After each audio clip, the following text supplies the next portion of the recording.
Female General and Eldest Princess. Written by Please Don't Laugh. Translated by Melts. Chapter 1. Wan Yue becomes Fei Xing. Blood.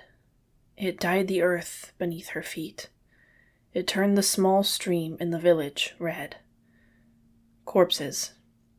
All over the ground, each with a familiar face, their twisted expressions covered in red. The fence surrounding the village had already collapsed. Half of the village had been reduced to scorched earth, and the air was thick with the stench of blood. When Lin Wan Yue found her dad's body, his hand was still clenched tight around a carrying pole, one used for fetching water home. He clenched it so tightly that the 14-year-old Lin Wan Yue couldn't pull it out, despite using all of her strength.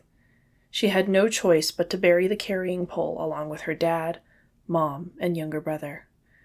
Her mom? She found her body on a path by the village.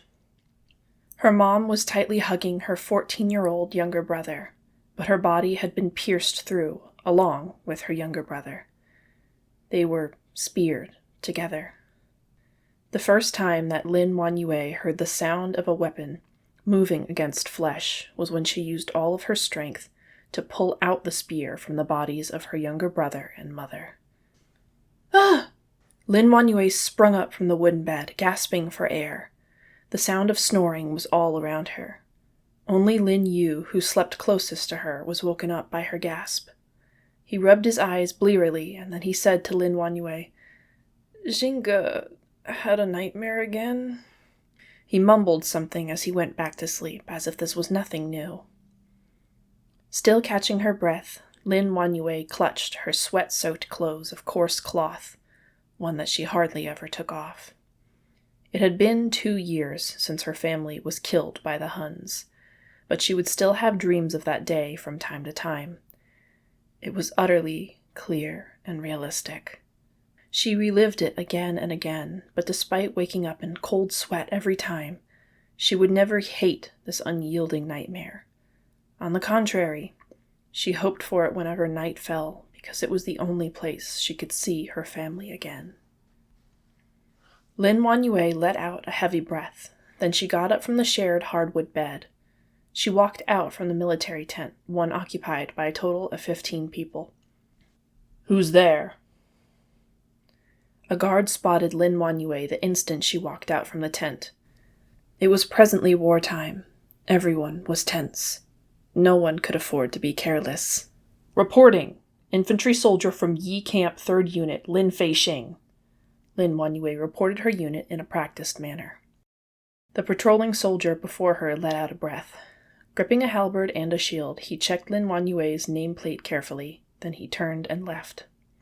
Lin Wan Yue looked up. A full moon in the empty night sky. Its ghostly white moonlight enveloped the entire military camp. Long years of battle had turned this area uninhabitable.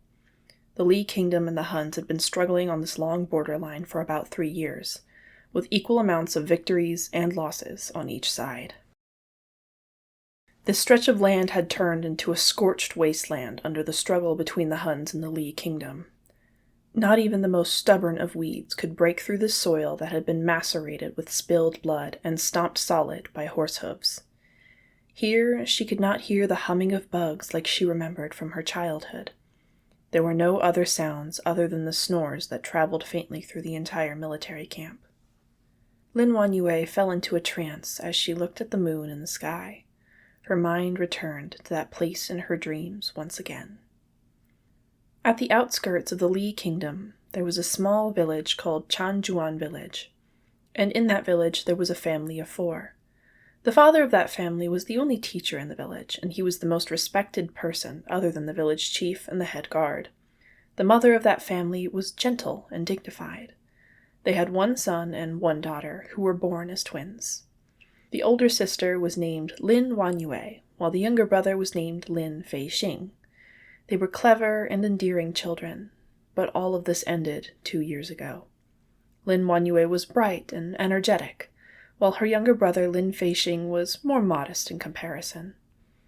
That day, the 14-year-old Lin Wanyue ran off to the mountains again to search for some medicinal herbs that an old doctor who lived in the east of the village taught her about a few days ago. However, when Lin Wanyue returned to the village at sundown, the entire village had been massacred by Huns. No one other than herself had survived. Lin Wanyue buried her own parents and younger brother, but she still had to face an entire village full of gruesome bodies. She carried them on her back, burying them one by one. There were so many that even when a lot of bodies had started to smell, even when maggots appeared, she was not done burying them. In the end, she had to set the entire village on fire. Kneeling at the village entrance, she knocked her head heavily on the ground 3 times. Then she said, "Every uncle and auntie, Wanyue is young and weak. I truly do not have the strength to bury everyone one by one. All I can do is offer this fire to prevent everyone from wasting away in the wilderness. Now that everyone has returned to dust, let the one who survived seek this vengeance instead." Women could not become soldiers. Lin Wanyue had to use her younger brother's identity to live on. She begged for food when she was hungry, and if it didn't work, she would stave off her hunger with wild vegetables and tree bark. She would also need to be wary of people who seemed compassionate, as they might actually be human traffickers. Through this journey, Lin Wanyue felt as if her past self had long since died with her family in Chanjuan village. Finally, Lin Wanyue arrived at the military camp led by a well-renowned general of the Li Kingdom, General Li Mu. She enlisted using Lin Feixing's name. However, her family was not a military family. In the Li Kingdom, the 5 professions of officials, military, farming, labor, and merchant were separated clearly. Families rarely changed professions, and most continued for generations. Unless it was permitted by the court, common folk who were not of military registrations could not enlist in the army. Seeing that her last hope, the only thing keeping her alive, was about to be extinguished, Lin Wanyue dropped to the floor. She kneeled before the registrar. "Sir, I'm begging you, just let me enter the troops."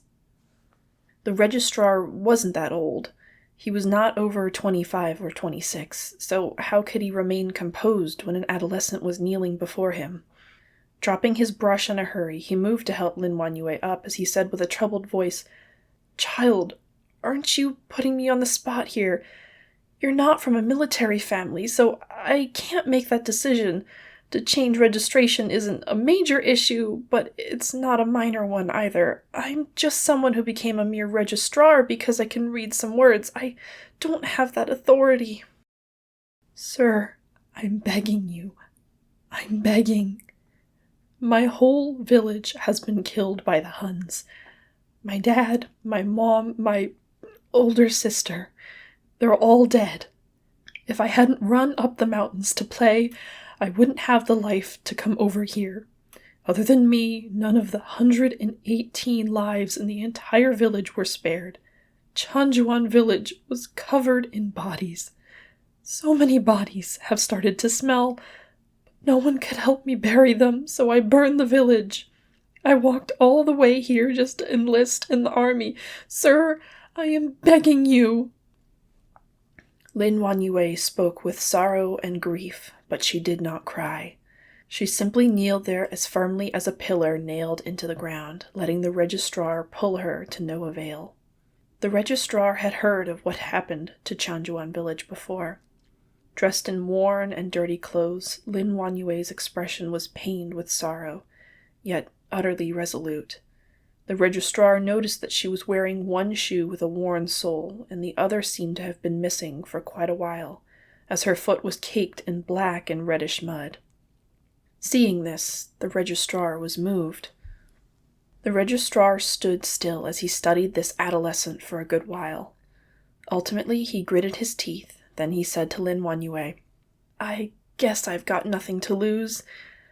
I'll go and see the commander-in-chief right now, but success or failure is up to heaven's will.